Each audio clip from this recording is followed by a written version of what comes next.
안녕하세요. 2020 SNU 환경보건 자료분석을 담당하고 있는 서울대학교 보건대학원의 김성균 교수입니다. 오늘은 제10강 회계분석에 대해서 다뤄보도록 하겠습니다. 회계분석은 여러분들께서 이미 기초통계 강좌에서 배우신 것으로 제가 간주하겠습니다. 이 수업에서는 주로 주요 개념을 다시 확인하면서 여러분들이 학위 논문을 쓴다던가 또는 연구 과제를 할 때 실제 데이터를 활용할 수 있는 능력을 좀 더 키우는데 더 주안점을 두겠습니다. 그리고 오늘 수업은 중요한 개념들 다시 한번 다지는 시간으로 하고 다음 시간에 모델이 구축된 모델을 선정하는 쪽으로 좀 더 깊이 들어가겠습니다. 수업은 강의, PPT 설명드리는 부분과 R을 이용한 실제 데이터 분석이 있겠습니다. 회계 분석은 다양한 종류가 있습니다. 저희는 이 가운데에서 Simple Linear Regression과 Polynomial Regression 그리고 Multiple Linear Regression 세 가지에 대해서 주로 다룰 것입니다. Simple Linear Regression의 경우에는 이 모두가 다 종속 변수는 연속형 변수입니다. 설명 변수가 한 개인 경우입니다. 대표적으로 검량선, Calibration Curve라고 불리고 있는 것이죠. 자, 여기서 이제 y는 ax 플러스 b에서 a는 기울기, b는 절편에 해당되죠. 만약에 x가 제곱 또는 세제곱항이 있는 경우, 그런 경우를 우리는 폴리노미얼 리그레션이라고 부릅니다. 그리고 한 개 이상의 서로 다른 독립변수가 있을 경우 우리는 것을 멀티플 리니어 리그레션이라고 부릅니다. 예를 들어서 혈압을 설명하는 데 있어서 혈압을 설명할 때 나이와 몸무게, 그 이외에 다른 연속 변수로 설명한다면 그 경우는 멀티플 리니어 리그레션에 해당됩니다. 사실 회계분석의 모델이 굉장히 다양합니다. 그 가운데서 우리는 리니어 모델이면서 심플 또는 멀티플 리니어 모델을 다루는데 이 이외에도 퀀타일 리그레션 또는 로버스트 리그레션 또는 그 연속 변수와 이산 변수를 범증 변수를 같이 다루는 GLM 그리고 시계열 분석처럼 서로 연관되어 있는 그런 독립 변수들을 다루는 그런 모델도 있고요. 다음에 굉장히 많은 변수, 설명 변수가 있는데 그 중에서 가장 좋은 설명력이 높은 것들만 추려내는 하필이면 또 그 가운데에서도 변수들 사이에 상관관계가 높은 경우에 적용할 수 있는 그런 모델도 있습니다. 회계 분석은 요즘에는 그것을 도와주는 프로그램들이 많이 있기 때문에 굉장히 쉽게 하실 수 있습니다. 굉장히 쉽게 할 수 있기 때문에 예를 들자면 그래프 프리즘처럼 그림 그리는 도구에서도 쉽게 그릴 수가 있죠. 엑셀에서도 굉장히 쉽게 할 수가 있고 누구나 할 수 있지만 아무나 그것을 제대로 하지는 못합니다. 그래서 통계적인 개념이 좀 필요하죠. 누구나 이렇게 식을 추정해서 검량선을 우리가 절편이 얼마고 기울기 얼마다고 얘기를 할 수 있지만 정확하지 않은 모수들을 여기서 말하는 모수가 이제 베타 0, 베타 1 같은 걸 말합니다. 이 모수를 그러니까 정확하지 않은 경우가 많이 있습니다.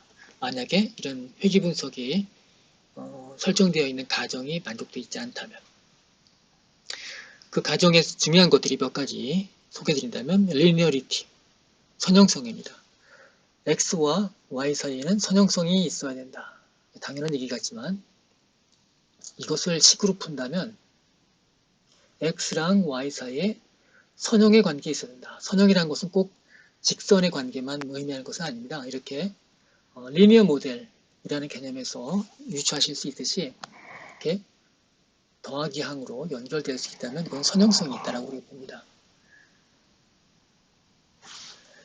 자, 주어진 X에 대해서 우리가 추정치가 있다면 그것을 Y hat이라고 표시합니다.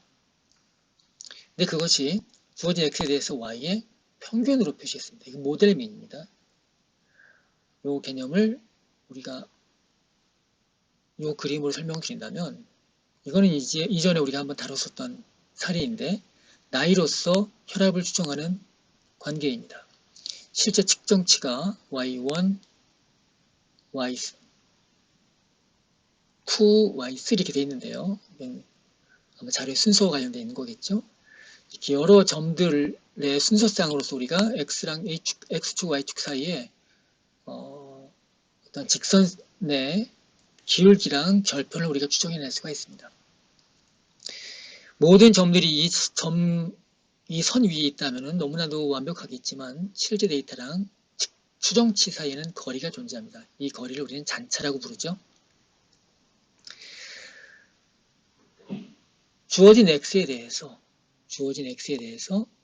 이 모델 식을 놓고 본다면 여기서의 예측치, 즉 y hat은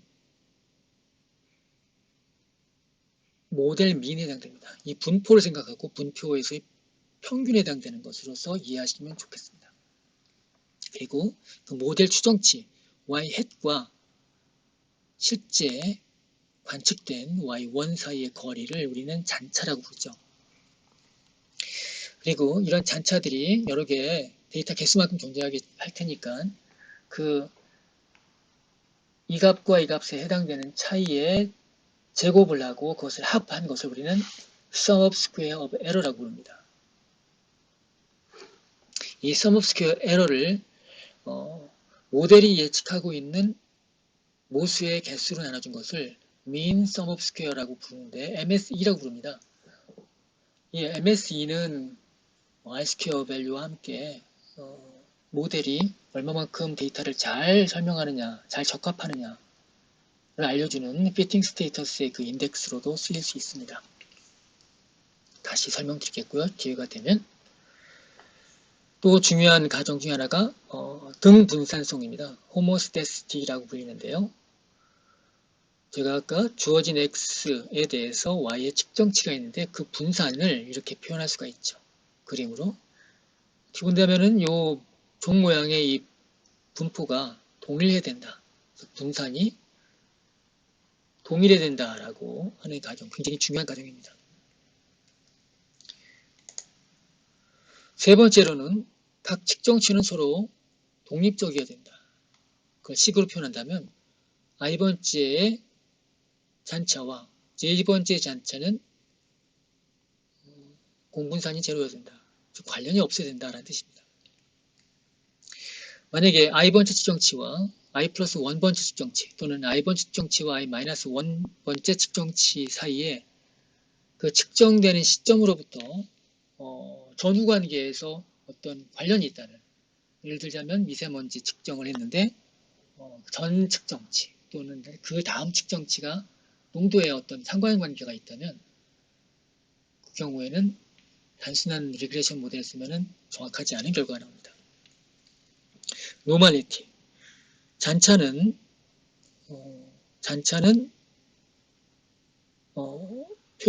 정규분포를 해야 된다. 그리고 평균은 제로다. 라는 것입니다. 이걸 이제 약칭에서 위에 있는 것들도 함께 포함되어 있는 개념이긴 하지만 independent 해야 되고 잔차는 identically distributed라는 랜덤 베리어블이어야 된다. 노멀한 분포를 갖고 있고 이걸 뭐 어떻게 요약하냐면 이렇게 딱 하나의 심볼로 표시할 수가 있습니다.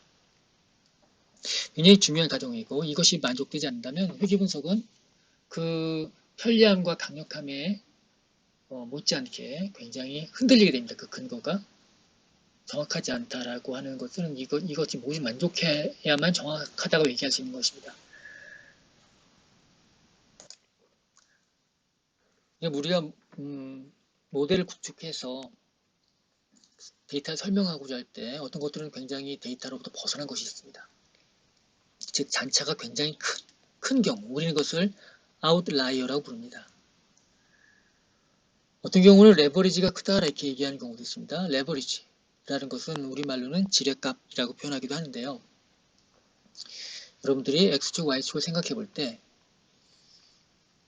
평균으로부터 멀리 떨어져 있는 자료의 그 자료값, 데이터 값이 이 회기식을 추정하는 데 있어서 기울기라든지 또는 잔차를 구성하는 데 있어서 굉장히 큰 영향을 줍니다.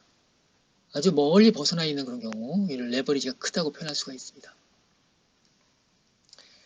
또 어떤 경우에는 그 자료가 있고 없고에 따라서 그 데이터 포인트가 있고 없고에 따라서 회귀식이 굉장히 큰 차이를 보일 경우 그것은 인플루엔셜하다라고 얘기합니다. 그래서 어떤 경우에는 아웃라이어면서 인플루엔셜하기도 하고 아웃라이어면서 레버리지가 높은 경우도 있습니다. 근데 이 세 개가 모두가 일치하는 것은 아니니까 개념적으로 이렇게 서로를 구별해 하실 필요는 있습니다. 이따가 다시 설명을 드리겠습니다. 자, 우리가 회귀 분석에서 하는 가장 중요한 일이 모수를 추정하는 것입니다. 즉, 이것은 이제 B2라고 표현했는데요. B0, B1을 추정하는 것입니다. 심플 리니어 리그레이션에서. 일단 우리가 한번 이 데이터를 다뤄볼 텐데요. 여기서는 설명 변수가 education, 그러니까 교육 연수로서 소득을 추정하는 그런 데이터입니다.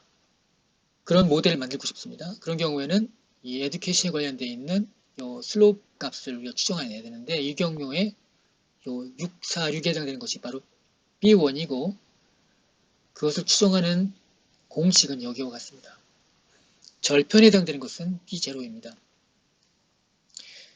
그리고 아까 sum of square of error라고 했는데 그것을 이 모델의 자유도로 나눈다면 이 모델에서 추정하는 모수는 두 개죠, 사실상.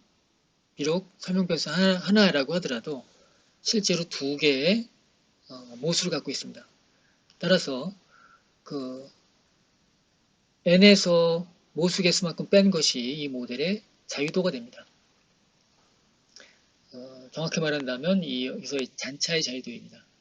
n-2 그래서 이것을 MSE라고 부를 수도 있는 거죠. 이 모수를 추정한 데 있어서 앞에 있는 식을 일일이 다 기억을 해야 되느냐? 꼭 그렇지는 않습니다. 기억을 하시면 좋지만 기억을 못 하신다고 하더라도 그래도 특성을 잘 이해하실 필요가 있는 것은 우리가 회귀 분석에서 다루고 있는 이 자료들, 특히 Y는 랜덤 베리어블입니다. 그리고 모수, 즉 베타1, 베타0 그 모집단에서의 그 개수가 되겠죠. 또는 B0 이렇게 같게 보셔도 괜찮습니다. 지금 다루시는 경우에 있어서는 헷갈리신다면 이거는 데이터 포인트 굉장히 의존적이죠. 이 모수라는 것이. 이 모수는 그리고 확률적인 개념이기 때문에 confidence 인터벌을 갖고 있습니다. 그리고 우리가 모수를 추정했다. 점 추정치를 갖고 있다고 한다면 이 confidence 인터벌이 나오게 되는 것이고 이 confidence 인터벌은 이전에 우리가 t분포 했을 때 기억하시는 것처럼 스탠더드 에러와 그 해당되는 t값을 이용해서 구합니다. 스탠더드 에러는 이런 식으로 구할 수가 있는 것이죠. 그래서 B1을 추정하는 경우로 친다면 우리가 회귀 분석에서 여러분들 출력을 보게 된다면 그것이 얼마만큼 유의하냐, p-value가 얼마냐 이런 얘기를 하게 되는데 여기서 본다면 p-value가 얼마나 유의하냐에 대해서 나와 있습니다. 이거는 모델의 p-value입니다. 이에서의 모델에서의 그 아노바 테이블에서 얘기하고자 하는 것은 베타 값이 중요하게는 여기서는 베타 1입니다. 베타 값이 0이다. 이것이 규모가설이죠. 멀티플 리그레이션의 경우에는 추정하고자 하는 설명 변수가 여러 개입니다. 그 모두가 0이다. 그것이 맞냐 틀리냐에 관련된 규모가설의 검정이죠.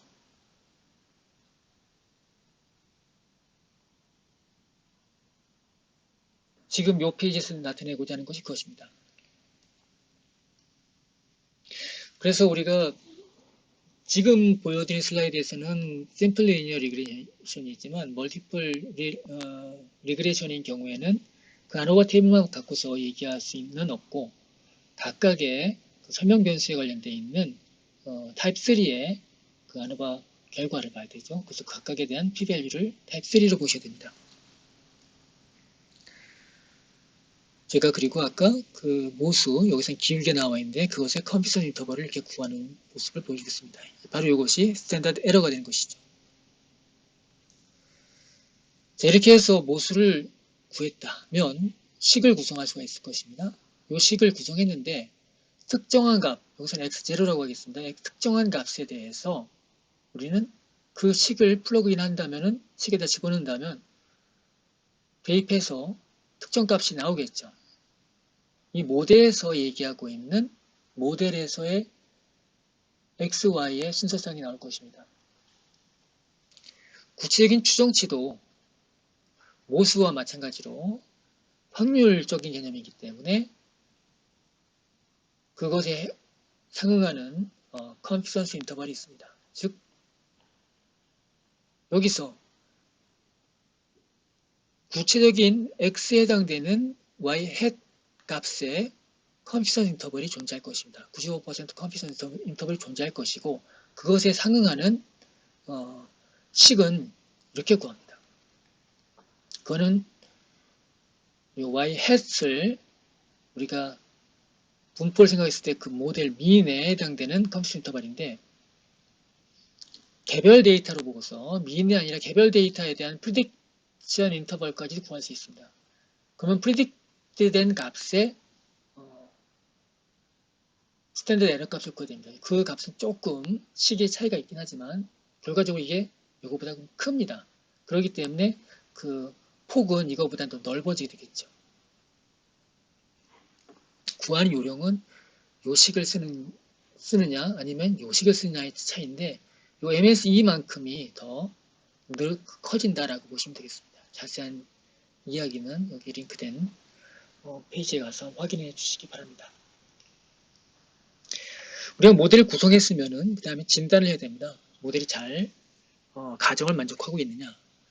이미 우리가 아노바를 배울 때 이 LM 펑션을 써서 그 LM 펑션의 아웃풋을 플라팅을 하게 된다면 이렇게 4개의 그래프가 나오죠. 첫 번째는 R by P 플랫입니다. 여러분들 알고 있는 대로 어떤 트렌드가 있으면 안 되겠죠. 만약에 어떻게 이 측정치들 간에 측정치의 그 레지듀얼 간에 어떤 콜레이션이 있다라고 한다면 어떤 경향이 나타날 수 있습니다. 또 가정 중에 하나가 정규 분포해야 된다라고 했잖아요. 그리고 평균이 0이어야 된다라고 했잖아요. 그러니까 이게 QQ 플러스상에 있어야 되고 여기 가운데 0이 있다면 가정을 잘 만족시켰다. 그 가정을. 다음에 제가 GLM이나 아노바를 다룰 때 많이 설명드리지 않았지만 비슷하지만 Y축이 다릅니다. 스탠더다이즈 레지듀얼이라고 하는 것은 이 레지듀얼을 표준화한 것입니다. 여러분들이 G스코어 값이 어떻게 나왔는지 그 식을 생각하신다면 같은 방식으로 표준화했다고 보시면 되겠습니다. 이렇게 보면은 여기서 안 보이는 패턴이 나타날 수가 있습니다. 분산이 일정한지 보는데 굉장히 유리하고요. 표준화시켰기 때문에 그 표준화된 그 값이 그 절대값이 한 3보다는 적어가 됩니다. 그보다 크다면은 우리는 아웃라이어가 존재할 수 있구나. 그럼 아웃라이어가 존재하면 그 모델은 안 좋은 모델이냐? 어쩌면 모델을 수정해야 될 필요를 우리가 거기서 알게 되는 것이죠. 필요에 따라 하다면 다음 제가 아까 레버리지라는 말씀을 드렸는데 그 레버리지라고 되어 있는 것들을 우리가 행렬을 표시할 때는 H라고 표시합니다. H 값들을 우리가 생각해 볼 수가 있는데 그 H 값들이 쭉 배열을 해놓고 여기 있는 거랑 같은 standardized residual을 놓고 본다면 역시 어떤 패턴이 존재해서는 안 되겠죠. 그런데 레버리지가 클수록 즉 극단치로 가면 갈수록 튀는 값이 존재하는지 본다면 얘네들이 이상치일 가능성이 상당히 높은 것들이죠. 그리고 여기에서는 이렇게 빨간색 점선을 표시하는데 이것이 쿡의 D값, 쿡의 디스턴스에 해당됩니다. 여기서 설명해 놓지는 않았지만 통상 얘네들이 4, 더 정확히 말한다면은 그 이거보다 좀 더 식이 있는데요. 그보다 그 설정된 컷오프보다 크다면 그거는 아웃라이어일 가능성이 상당히 높은 것입니다. 통계적으로 말할 수 있는 다시 설명을 드리도록 하겠습니다. 아무튼 이 그림을 보면은 모델이 잘 구축되는지를 우리가 알 수가 있습니다. 그리고 일반적으로 H값이 크다면, 큰데 얼만큼 크느냐? H값이 평균이 있습니다. 그거 평균의 2배 이상 되면 아웃라이어 가능성이 높다. 이렇게 보면 되고요. 그러면서도 크게 D값이 설정된 값보다 크냐? 그러면서 studentized 돼 있는, 여기 standardized 했지만 studentized 된 residual이 2 이상이라고 한다면 이거는 문제적 값이 될 가능성이 굉장히 높아진 것이죠. 여기는 standardized 돼 있지만 studentized란 말은 비슷하게 구하지만 특정 값을 뽑아낸 경우랑 걔네들을 내버려 두고 했을 때 그 모델이 크게 달라진지를 보는 방법 중에 하나입니다. 일단은 이 경우에는 studentized residual이 다 있지는 않지만 이따가 다시 설명을 드리겠습니다. 레버리지를 조금 설명을 더 드린다면요. 말로 풀어본다면 또 y가 우리가 아까 이 레버리지를 표현한 식을 썼습니다. 이렇게 y 해시 있고요. 모델 예측치죠. 실제 y가 있고 거기에 대해서 이렇게 각각의 개별 데이터들이 표현될 수가 있는데 실제 y가 y 해수에 미친 영향력으로 우리가 해석할 수가 있습니다. 이 h값을 구하는 것은 이렇게 구할 수가 있습니다. 실제로. 그래서 1보다 크진 않죠. 항상 1보다 작은데 그 값은 특정한 값을 집어넣었을 때랑 안 집어넣었을 때 노란색으로 표현된 것들을 집어넣었을 때는 노란색 점선에 해당되는 것을 우리가 예측 곡선으로 예측식으로 생각할 수가 있고 얘가 빠지게 된다면은 까만색 실선을 예측식으로 생각할 수가 있겠습니다. 근데 이 값이 있고 없고에 따라서 굉장히 차이가 커지죠. 그리고 하필이면 얘가 레버리지가 큰 값입니다. 이쪽에 많이 빠져나와 있잖아요. 평균으로부터 많이 벗어나 있습니다. 일반적으로 H값을 우리가 정확하게 이해하시려면 좀 더 살펴보셔야 되겠지만 H가 크다 라면 레버리지 크다 이렇게 보시면 되고 레버리지가 큰 경우는 이상치일 가능성이 상당히 높다고 보면 됩니다. 레버리지 크다고 항상 다 이상치는 아닙니다. 아웃라인 아닙니다. 그리고 그것을 가려내는 요령은 H값을 이 식을 이용해서 모든 데이터 포인트에 대해서 우리가 구할 수가 있습니다. 구해서 놓고 본다면 평균은 파라미터의 개수를 n으로 나누는 게 되는 것이고요. 여기서 말하는 파라미터는 인터셉과 슬롭에 해당됩니다. 심플 리니어 리그레션의 경우에는 그것을 나눈 값, 샘플 사이즈를 나눈 값에 해당되고 그거의 2배보다 크다라고 한다면 레버리지가 진짜 크다라고 얘기하시는 것입니다. 3배면 정말 큰 거고요. 그래서 레버리지가 큰지에 대해서 먼저 보고 크게 디스턴스 그 다음에 스튜던타이즈드 레지듀얼이 크다면은 ROI 가능성이 상당히 높고 이 부분에 대해서는 얘 때문에 모델이 고칠 필요가 있는지 아닌지에 대해서 고민을 해봐야 되는 과정으로 돌입하게 됩니다. 인플루엔셜 데이터라고 제가 아까 앞에서 말씀드렸는데 그 표현이 나와 있죠. 어떤 데이터 포인트가 있다. 그것을 남겨놨을 때랑 뽑아냈을 때 그 두 경우에 대해서 데이터 핏을 해보고 그렇게 해서 나온 파라메타가 얼마나 커지느냐 그리고 y 해시 얼마나 커지느냐 이것들을 모든 데이터들에 대해서 우리가 일일이 다 출력할 수가 있습니다. 그리고 역시 모든 데이터 포인트들은 크게 D값을 갖고 있습니다. 여기 있는 4가지 그 지표들이 모두 다 특정 데이터가 있을 때와 없을 때에 우리가 핏을 해보고 우리가 그 결과를 판독할 수 있는 그런 정도인데 각각에 해당되는 그 인덱스들이 그 지표들이 설정한 값보다 크다라고 한다면 그거는 굉장히 영향력이 큰 데이터다라고 얘기할 수가 있는 것입니다. 나중에 예제를 보면서 보겠습니다. 실제 다룰 예제인데요. 모델을 일단 구축해보고 우리가 다룰 심플 리니어 모델의 경우에는 설명 변수가 하나인데 이 프레스티지라는 데이터셋이 있고요. 소득을 에듀케이션, 교육 연수입니다. 가방끈의 길이라고 할 수도 있겠죠. 그걸로 예측하고자 하는 것들인데 변수가 여러 개 있습니다. 그 가운데서 내가 어떤 걸 집어넣느냐, 뭐 하나만 집어넣으면 바로 그것이 심플 리니어 리그레션인데 이번에는 에듀케이션을 집어넣고 한 경우입니다. 또 남녀의 비율로도 뿌릴 수 있겠죠. 선형함수를 뿌린 다음에는 그것이 잘 맞는지 안 맞는지 잔차를 따져보고 4개의 플러스로 우리가 가설 검증을 한번 해보고 또는 레버리지나 또는 쿡의 D값을 이용해서 좀 더 정교한 그 피팅 스테이터스를 보는 방식으로 이렇게 리그레이션 진단을 합니다. 만약에 그것에 의해서 모델을 수정해야겠다. 그럼 변수를 바꿀 수도 있겠죠. 심플 리니어 리그레션의 경우에는. 멀티플 리니어 리그레션도 마찬가지입니다. 여기 쓴 것들은 굉장히 일반적인 과정입니다. 모델 구축하고 잔차 보고 바꿔야겠다 싶으면은 모델을 바꿀 수도 있고요. 멀티플 리그레이션으로 할 경우에는 모델을 더 투입하거나 뺄 수도 있겠죠.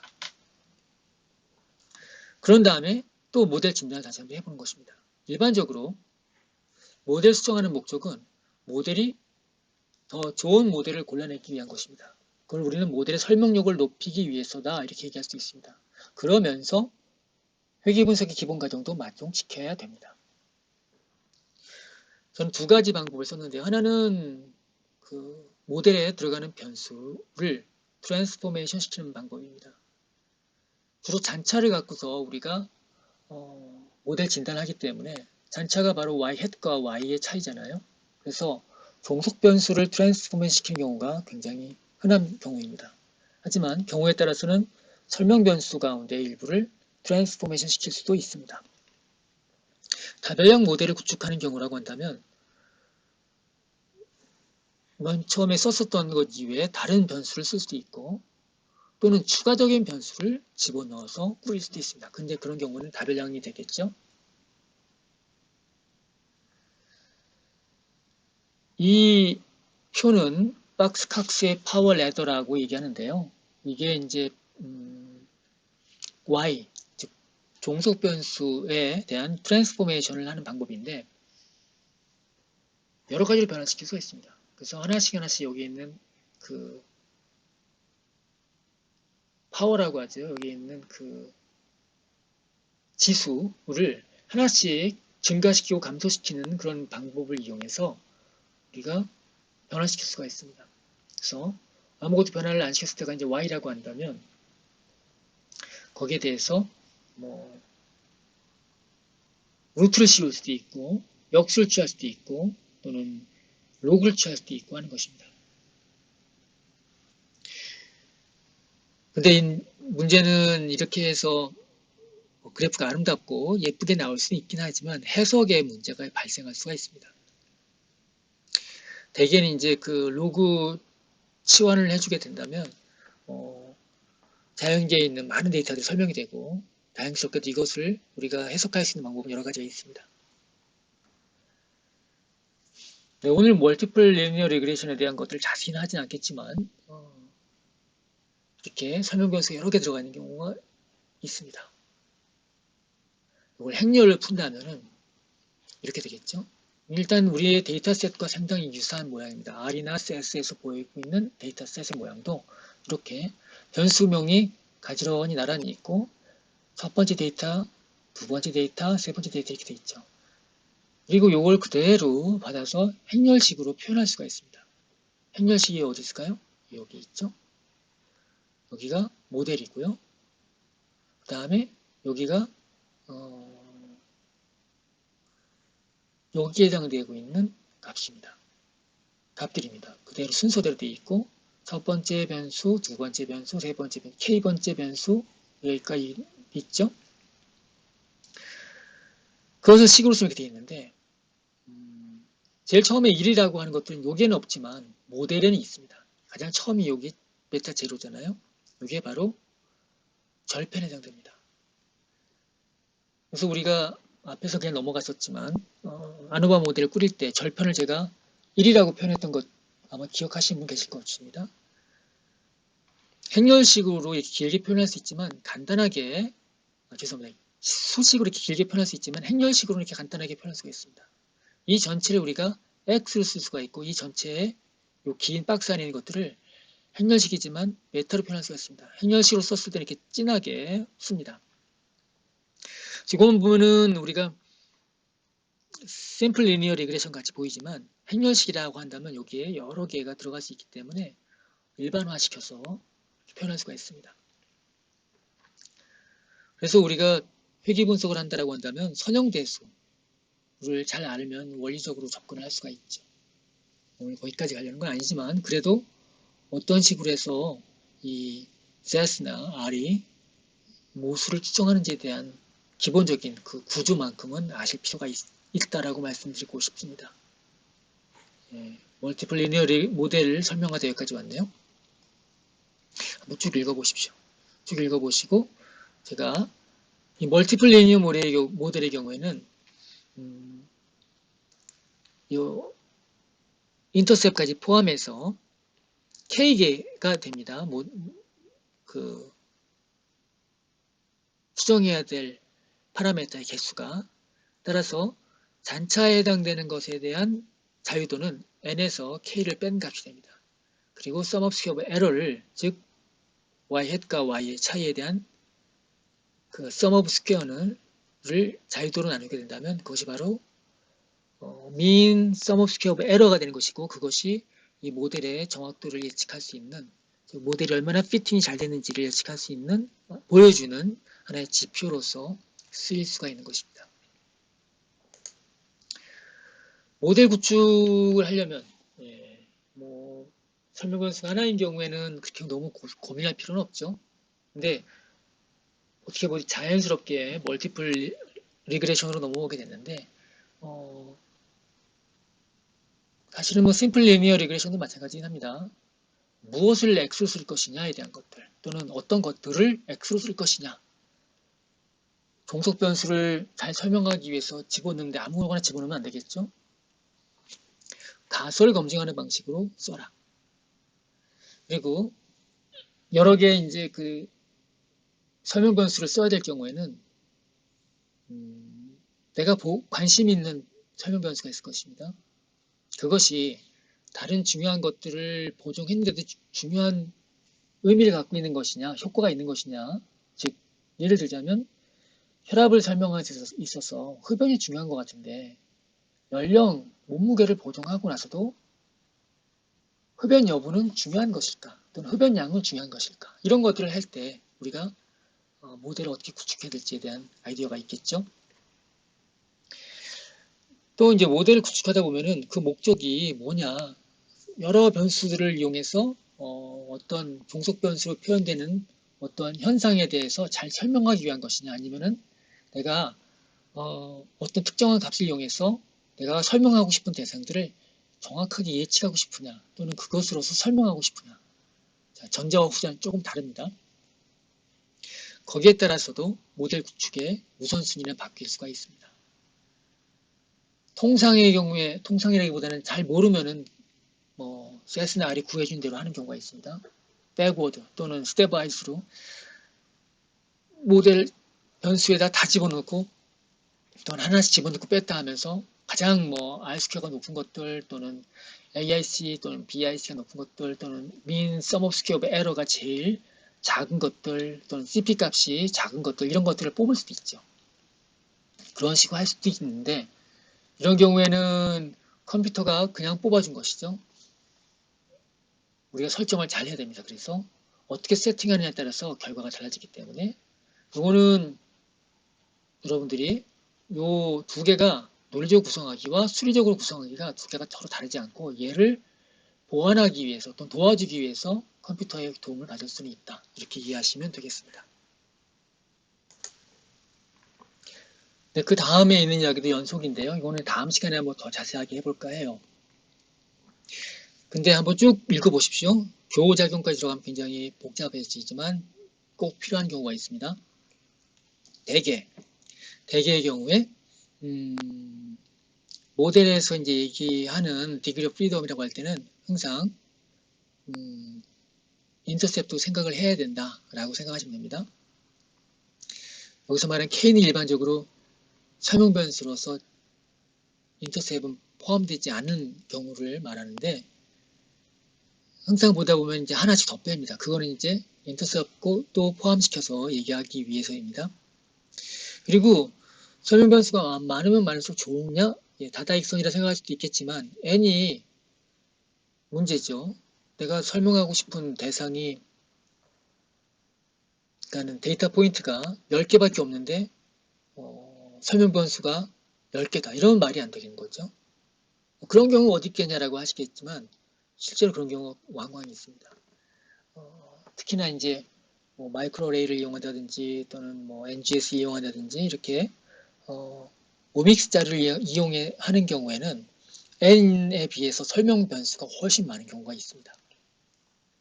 그런 경우에는 따로 예외적인 사례가 되겠지만 일반적으로 우리가 회귀 분석을 얘기할 때는 그 데이터 포인트의 개수, 샘플 사이즈가 설명 변수의 개수에 비해서 10배는 돼야 된다. 아무리 못해도 5배는 돼야 된다. 그런 정도는 여러분들이 생각을 해주셔야 됩니다. 그 이상은 되면 더 좋은 거고요. 설명 변수 너무 많으면 데이터가 불안정해집니다. 그런 경우에는 오버핏 됐다. 오버핏이라고 말하는 것들은 어떤 사람은 오버킬이라고 말합니다. 오버킬. 그 데이터셋에게는 잘 맞을지 모르나 절대로 일반화시킬 수 없는 경우를 말합니다. 그러니까 좋지 않은 모델 핏이라고 말할 수 있습니다. 이 부분은 말미에 시간이 되면 하겠지만 아래서 step이라는 펑션 또는 mass라는 패키지 안에 있는 step AIC라는 걸 이용해서 AIC 기준으로 해서 좋은 모델을 선택하는 방법도 있고 lips라고 하는 패키지가 또 있습니다. 거기에 있는 reg subset이라는 걸 이용해서 할 수 있습니다. 저는 개인적으로 이 세 번째 것을 선호하지만 왜냐하면 옵션이 다양하거든요. 나중에 말미에 한번 설명드리겠습니다. 네, 이것도 마찬가지로요. 자, 그러면은 설명 여기까지 하고요. R을 이용해서 다른 비디오 클립에서 설명을 드리도록 하겠습니다. 자, 설명 여기까지입니다.